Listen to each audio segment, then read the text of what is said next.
Avec nos amis de tous les matins. Daouda Mohamed Kamara, bonjour. Bonjour Tamba, bonjour à tous. Jacques Léo Aleno, bonjour. Bonjour Tamba, bonjour à tous. Roby, bonjour. Bonjour. Mohamed Mara, bonjour à vous. Bonjour Zachary, bonjour à tous. Eh bien, on va commencer avec, on s'y attend, de toute façon, cette nouvelle sortie d'Alpha Condé. Le vieux n'est pas parti. Il est toujours là. Et chaque sortie, il prête à beaucoup de commentaires. Il ne veut pas disparaître. Bon, mais finalement, il se donne raison lui-même parce que beaucoup lui ont prêté, si vous voulez, les qualités d'un homme politique très indéboulonnable, très combatif. Je crois qu'il est prêt à se battre jusqu'au bout, jusqu'à son dernier souffle. C'est ce qu'il est en train de montrer. Et ceux qui ont aussi dit qu'il n'a vécu que pour ça, peut-être qu'ont aussi raison, il n'a vécu que pour faire de la politique. Beaucoup s'attendaient à ce qu'il prenne sa retraite, mais il n'est pas prêt à prendre la retraite. Donc évidemment, ce qu'il a tenté en 2020, c'était donc à juste raison. C'est qu'il n'est pas prêt à rester à marge du combat politique pour lequel il s'est engagé, comme lui-même il le dit. Les grandes gueules. C'est ce qu'il est en train de prouver. Pas prêt à prendre sa retraite, mais pas non plus prêt à céder le fauteuil de Serhou Touréa. Mais c'est cela, c'est ce que j'ai dit. En 2020... Bon, en tant qu'acteur politique. Voilà. En tant qu'acteur politique, mais en tant que chef dirigeant, parce qu'il s'est battu pour ça. Et quand il a obtenu ça en 2010, il dit, bon, finalement, je l'ai eu, ça là, je lâche pas. Donc, il s'est accroché, contrairement à tout ce qu'on pouvait imaginer. En tout cas, ceux qui avaient une petite confiance au discours qui disait bon c'est parce que il n'avait pas pu trouver de dauphin crédible ou alors il y avait des problèmes, peut-être s'il quittait le pouvoir maintenant il y aurait eu des difficultés. La vérité c'est que il veut être président. Il veut être président à vie. Si c'est dans le cercueil là ce n'est plus possible, mais tant qu'il est vivant, il veut qu'en tout cas avoir la possibilité de diriger la Guinée. Et alors, vous voyez ce qu'il est en train de faire, ce qu'il a fait en 2009-2010. C'est ce qu'il veut tenter, il est sur le point de le réussir. C'est-à-dire mobiliser tout ce gotha d'hommes politiques. Toute la société guinéenne pour dire, bon, ce qui est en face de nous, c'est mauvais. Donc il faut tout faire pour l'enlever. Pour que le plus bon arrive. Et le plus bon, c'est lui. Et il dit que c'est pas bon pour la Guinée. C'est pas bon pour la Guinée. Ce qui est bon pour la Guinée, c'est lui. Et donc, il faut rassembler le maximum de personnes pour y arriver. Maintenant, l'audio aussi a évoqué, semble-t-il, bon, c'est pas un audio, je crois que c'est un article de presse. C'est de notre confrère Monument. Donc, on apprend qu'il a également parlé je sais pas moi, de sa démission, d'une lettre de démission qui lui a été présentée. Bouya Konaté, c'est un des noms qui revient. Bouya Konaté, quand même, qu'on a toujours vu comme un opposant au régime d'Alpha Condé. Et qui va donc, selon l'article, prendre cette lettre de démission pour la lui présenter. Et finalement, il va refuser. Il va falloir que Bouya, finalement, décline toute son identité d'homme politique et ses liens avec le CNRD. Parce qu'aux premières heures du coup d'État, il fallait être un proche du système qui arrivait pour avoir des commissions à exécuter. Oui, parce qu'en fait, ce qui s'est passé, Jacques, le colonel Mamadi Doumbouya n'avait pas souhaité rencontrer Alpha Condé. À l'époque, il se disait qu'il n'avait même pas le courage de rencontrer Alpha et de le voir, de le regarder dans les yeux. Donc il fallait passer par quelqu'un. D'abord quelqu'un que lui il connaît et quelqu'un qui connaît Alpha, donc qui pouvait servir de pont. D'après l'article, c'est donc Bouya Konaté, c'est qui me pose quand même un petit problème, pas grand en tout cas, un petit problème sur finalement la personnalité de nos hommes politiques. Parce que encore une fois, je le dis, lorsqu'il y a un coup d'État comme celui-là, d'abord tous les civils ont peur de s'approcher. Donc les civils qui s'approchent, c'est généralement les personnes soit qu'on invite ou alors des gens qui ont une véritable proximité avec les militaires. Ce qui amène tout le monde à se dire, est-il du CNRD d'une certaine façon? Maintenant, ses liens avec Alpha, pour l'histoire et pour tout ce qu'on a connu, on sait bien qu'il aimait le vieux. Et justement, Mohamed Mara s'est rapproché de Bouya. Jacques pose la question, Bouya, finalement, qui es-tu Mara? Qu'est-ce que tu nous as glané? Alors, j'ai eu Monsieur Konaté hier après-midi. Il était quand même assez détendu au téléphone. Il m'a dit directement, jeune frère, je ne réponds pas à Alpha Condé. Parce que ce que nous avions souhaité pour lui, il n'a pas voulu l'accepter. Il dit, tu connais mes liens avec Alpha, tout le monde connaît mes liens avec Alpha. Et si on m'a fait appel, c'était pour essayer d'aménager un couloir d'honneur pour lui, pour qu'il puisse sortir par la grande porte. Il dit, la situation dans laquelle il est aujourd'hui, il ne serait pas dans cette situation, exilé, sans passeport, et ainsi de suite. Il dit, mais là où il veut amener le débat, je ne vais pas le suivre. C'était en quintessence ce qu'il m'a confié. Mais alors, par ailleurs, Bouya, c'est quelqu'un qui est connu quand même. Je ne sais pas s'il est membre de CNRD, je ne saurais le dire. Mais du peu que j'ai pu glaner autour de lui, vous savez que son papa, il se dit d'ailleurs que le RPG a eu son premier siège, avant celui de Matam qu'on a connu. Son premier siège aurait été dans la concession familiale du papa de Bouya. Vous savez, son papa, c'était un administrateur civil très connu, d'ailleurs, qui... après la prise de pouvoir par l'armée et ainsi de suite, était devenu un industriel extrêmement prospère. Vous vous souvenez des fameux dons de sacs de riz, dons d'huile, machin, qu'on distribuait dans Conakry, on disait que c'était de la part de Alpha Condé à l'époque. Des personnes informées ou de mauvaises langues, je ne sais pas, mais beaucoup disent que c'était en réalité le papa de Bouya qu'il faisait.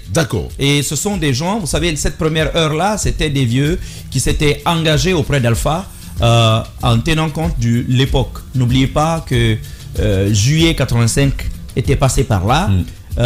Des hauts cadres de la Haute-Guinée, essentiellement originaires de la Haute-Guinée, ont dû payer, avaient été passés à l'arme. Et ensuite, des opérateurs économiques extrêmement influents du pays se sont vus déposséder, arracher tous leurs biens. Il fallait avoir une vraie force de conviction à l'époque pour s'afficher avec Alpha Condé. Donc, l'arrivée de Alpha a été perçue comme celle d'un messie. Ne l'oubliez jamais. Ce qui lie Alpha à la Haute-Guinée, je parle moins de cette génération que de celle qui nous a dévancé, donc celle qui était là dans les années 80 et 90, et vient de là. Il a une relation extrêmement forte et particulière avec nos vieux, comme on le dit. Et les papas comme celui de Bouya, c'était des personnes qui avaient suivi donc à cause d'une conviction forte, parce qu'ils ont trouvé au moins quelqu'un qui pouvait parler en leur nom. Et c'est quelqu'un qui a été très prospère, ça aussi c'est connu. Ses relations avec Alpha, je pense, se sont beaucoup effritées lors de la bagarre générale qu'on a connue dans ce pays contre le troisième mandat. Vous vous souvenez de la sortie de Bouya? Moi, j'avoue que j'ai été à l'époque surpris. Parce que Bouya, qui s'opposait à Alpha pour un troisième mandat, qui dit clairement, tu auras trahi, si tu veux, la mémoire de nos pères. Parce que ce que nos pères avaient rêvé pour toi, c'était un comportement de démocrate et de laisser un pays en paix. Mais si tu vas sur ce chemin-là, tu vas faire flamber le pays.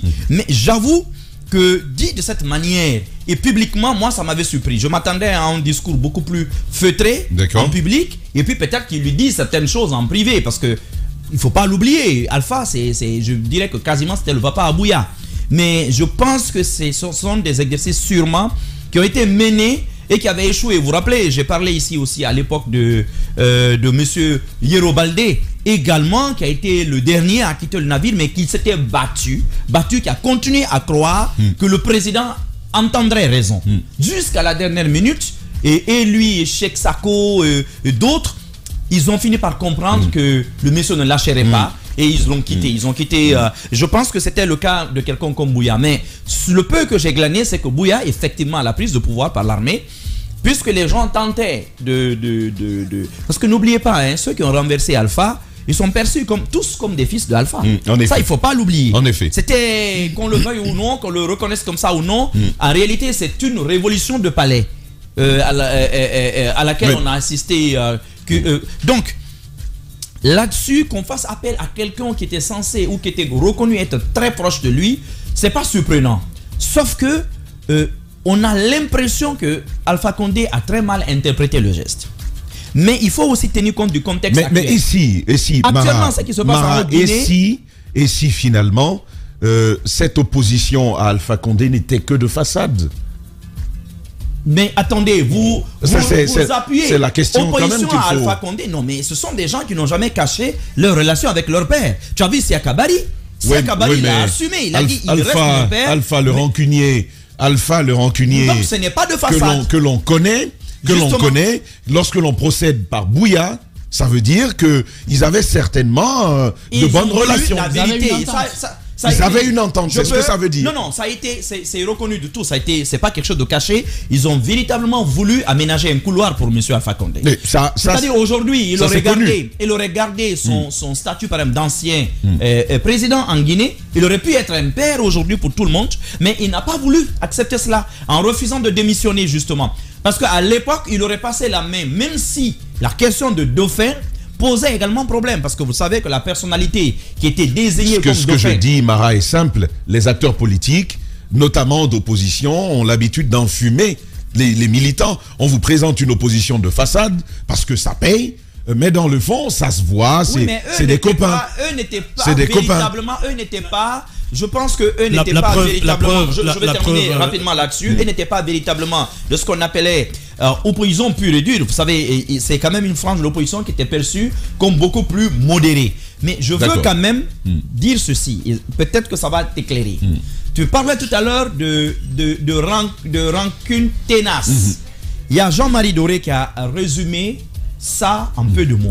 Il a dit, mon garçon, tu es fou si tu penses que Alpha oublie.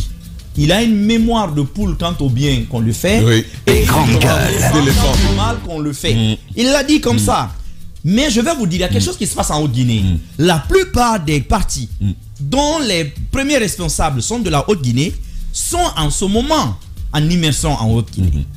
Si vous avez remarqué, chaque fois qu'il y a une petite mobilisation en Haute-Guinée, M. Alpha Condé fait une sortie. Rappelez-vous du passage de Charles Wright récemment. En effet. Il a répondu directement. Or, il y a une vidéo qui circule sous manteau où justement ça peut peut-être expliquer les choses. Où des sages, je ne vais pas dire mais des sages de la Haute-Guinée, parlant, recevant une mission des émissaires de Bouya, disent clairement en malinqué quelque chose de terrible. Parce qu'il faut vraiment comprendre la langue pour maîtriser. Ils disent... Maintenant, on attendait, c'est ce moment qu'on attendait. Les gens vont savoir la différence entre ce qu'on appelle pour nous et pour tout le monde. Je le dis littéralement. Il dit tout le monde va le savoir. Il dit nous n'allons pas ôter le sel. Ils ont ajouté ça. Nous n'allons pas ôter le sel de la bouche de la vache pour aller la mettre dans la bouche du buffle en brousse. Vous voyez, c'est lourd de sens. Et cette sortie de Alpha juste après, moi, ne m'a pas surpris. Vous allez le remarquer, chaque fois que quelqu'un va tenter de s'infiltrer en Guinée dans les mois à venir, vous verrez des sorties de cette nature. Et ça peut expliquer, maintenant peut-être que la dernière chose à préciser, c'est quand même quand lui, il annonce la reformation des forces vives. Il appelle ça des forces sociales. Et il précise, pour chasser ces gens-là, il le dit, pour chasser ces gens-là, ils parlent des militaires. Et patatras, dimanche, on voit ce communiqué conjoint et désormais de l'entité qu'on appelle les forces vives. Ça, c'est un débat peut-être intéressant qu'il faudra réouvrir demain parce que je ne sais pas si tous les acteurs comprennent ce qu'ils sont en train de faire. Après avoir ressuscité le RPG en cas-ciel, placé un cathéter, placé un sérum, ils sont en train de procéder à une transfusion sanguine qui, à mon avis, va les affaiblir en faveur du grand grabataire. Les grandes gueules. Et Alpha qui revient, le RPG qui revient, Alpha qui cristallise les attentions chaque fois qu'il sort, et c'est tout à fait normal, il a été président. Mais est-ce que, je termine avec ce que Mara disait, est-ce que pour toi, Roby, il y a un risque aujourd'hui que le leadership de l'opposition, notamment, passe des mains de Cellou Dalein Diallo à celle de Alpha Condé? Tout porte à croire que c'est le schéma qui est prévisible, parce que quand on voit un peu, quand on analyse un peu la situation politique, on se rend bien compte que Cellou Dalein Diallo qui disparaît pas non plus, mais Alpha Condé qui revient de plus en plus en scène, et les deux se parlent régulièrement apparemment, selon les informations que nous avons. Mais est-ce que allons-nous aller jusqu'à croire à une force de frappe de la manœuvre de Alpha Condé aujourd'hui? Moi, je pense que le RPG Arc-en-Ciel est en difficulté. C'est un parti en éclatement. La jeunesse est en déphasage avec les anciens. Il y a une guerre de leadership qui est en train de se préparer au sein de ce parti. Qui prend le lead? C'est parce que justement, il n'y a pas de lead. C'est toujours Alpha Condé qui dicte la loi. C'est ce que je dis. C'est pour ça c'est toujours lui. C'est pour ça qu'il existe. Même à distance. C'est pour ça qu'il existe. Il essaye d'exister. Mais est-ce que s'il était sur place, il aurait eu les mêmes discours? Je pense que les circonstances aussi prêtent à cette situation. Et d'ailleurs, je pose la question. Il y a quelle chance à un nouveau leadership? Tant que Alpha Condé peut être entendu. C'est là où il y a la difficulté. C'est là où il y a la difficulté à ce qu'une opposition ancienne, ce qu'on appelle l'opposition traditionnelle, RPG, Arc-en-Ciel, UFDG, puisse continuer à tenir la marche. Je pense qu'il y a une régénération des partis politiques qui commence, il y a une nouvelle dynamique au sein des partis politiques qui commence, et beaucoup d'autres vont pouvoir émerger à ce moment-là.